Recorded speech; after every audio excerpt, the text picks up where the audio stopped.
लालू प्रसाद ने बीजेपी पर पलटवार कर दिया है। लालू प्रसाद ने आरोप लगाया कि बीजेपी देश का संविधान बदलने की सोच रही है और अगर बीजेपी ऐसा करती है तो देश की जनता माफ नहीं करेगी। संविधान बदलने की कोशिश करने वालों की आंख निकाल लेगी। लालू प्रसाद ने यह भी कहा कि बीजेपी देश में लोकतंत्र खत्म कर तानाशाही लागू करना चाहती है। उन्होंने कहा कि देश की जनता ने बीजेपी को जान लिया है, अब इनको बहुमत नहीं मिलने वाला है। लालू प्रसाद यादव ने आज तक अपने परिवार के सिवा किसी के लिए न कुछ सोचा है और न कुछ किया है। संविधान, पिछड़ों का सम्मान, दलितों का सम्मान माननीय मोदी जी के नेतृत्व और भारतीय जनता पार्टी के साथ सुरक्षित हाथ में है। लालू प्रसाद यादव सच मायने में संविधान विरोधी व्यक्ति हैं। संविधान देश में लोकतंत्र की बात करता है और लालू प्रसाद जैसे लोग परिवार को स्थापित करके फिर से राजतंत्र लाने की कोशिश में हैं। जब तक इस देश में भारतीय जनता पार्टी और माननीय मोदी जी जैसा नेतृत्व है, तब तक संविधान बिल्कुल सुरक्षित हाथों में है। भारतीय जनता पार्टी की चाल चरित्र कैसी है, किसी से छुपी नहीं है।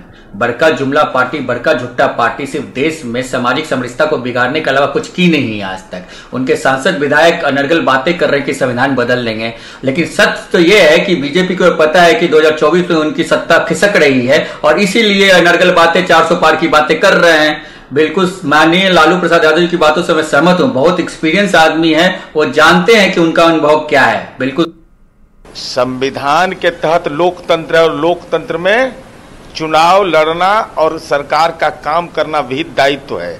दलित, अति पिछड़ा और पिछड़े वैसे लोगों को खोज रहे हैं जिन लोगों ने नौकरी के बदले में जमीन ले लिया है और बड़े जमींदार बन गए हैं। खतरा उनसे है, देश के संविधान पर उन खतरा उपस्थित कर देगा और आपके परिवार के तो पूरे कुनवे 6 सदस्य राजनीति में आ गए। तो लोकतंत्र है तब न, संविधान है तब न। और यूपी के मुख्यमंत्री योगी आदित्यनाथ ने आज औरंगाबाद और नवादा में चुनावी जनसभा को संबोधित किया। औरंगाबाद में योगी आदित्यनाथ ने बीजेपी प्रत्याशी सुशील सिंह के लिए वोट देने की अपील की, तो नवादा में बीजेपी प्रत्याशी विवेक ठाकुर के लिए प्रचार प्रसार किया। योगी आदित्यनाथ ने इस दौरान लालू परिवार पर जमकर निशाना साधा।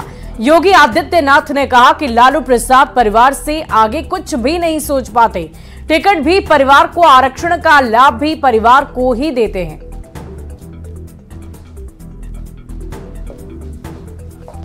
आरजेडी से कोई उम्मीद मत करिए। ये चुनाव तो अब नेशन फर्स्ट बनाम फैमिली फर्स्ट का आ गया है। बिहार के अंदर तो लालू जी के परिवार को ही सीट कम पड़ रही थी, आपने देखा होगा। वो परिवार तक ही सीमित रह गए, परिवार के बाहर सोचा ही नहीं। विकास भी होना तो परिवार का, सीट भी मिलनी है तो परिवार को ही मिलनी है, योजनाओं का लाभ भी लेना है तो परिवार को ही मिलना है। एक परिवार यहां भी है और एक परिवार यूपी में भी है। यूपी की जनता तो पहले उनको जवाब दे चुकी है और बिहार के लोगों को भी उस जवाब देने के लिए तैयार होना है। और बीजेपी द्वारा देश का संविधान बदलने की कोशिश की लालू प्रसाद के आरोपों पर राजनीति गर्मा गई है।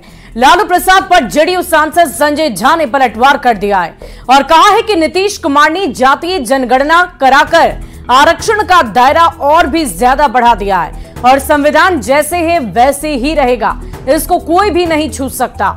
लालू प्रसाद हताशा में हैं और ऐसा बयान देकर माहौल खराब करने की कोशिश कर रहे हैं। बिहार में तो मुख्यमंत्री नीतीश कुमार ने जातीय जनगणना करा करके आरक्षण का दायरा भी बढ़ाया। ये चुनाव के समय में इस तरह का बात करके संविधान और आरक्षण जैसे है वैसे ही रहेगा, कोई टच नहीं कर सकता है इसको। और उनको पता है कि आगे रिजल्ट क्या आने वाला है 2024 में। अब वो हताशा वाला बयान है ये सब कि कुछ भी माहौल खराब करने की कोशिश कर। वहीं सारण से आरजेडी की लोकसभा उम्मीदवार रोहिणी आचार्य ने एनडीए नेताओं पर बहुत बड़ा हमला बोला। रोहिणी आचार्य ने कहा कि लालू प्रसाद के नाम से ही एनडीए के नेता कांपते हैं। अगर लालू चुनाव प्रचार के लिए निकल गए तो क्या होगा? पहले बेटा बेटी के लिए लड़िए, फिर लालू प्रसाद से फरियाइएगा।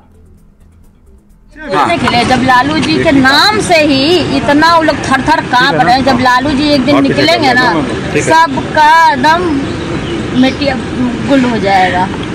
हाँ, उन लोग बस खाली मौका चाहिए, फिर से शुरू हो जाएगा। देखिए प्रचार में अभी पापा का तबीयत खराब है, अभी बेटा बेटी से पहले लड़े ना, पूरे बिहार की जनता से लड़े ना, फिर फरियाइएगा मेरे पापा से।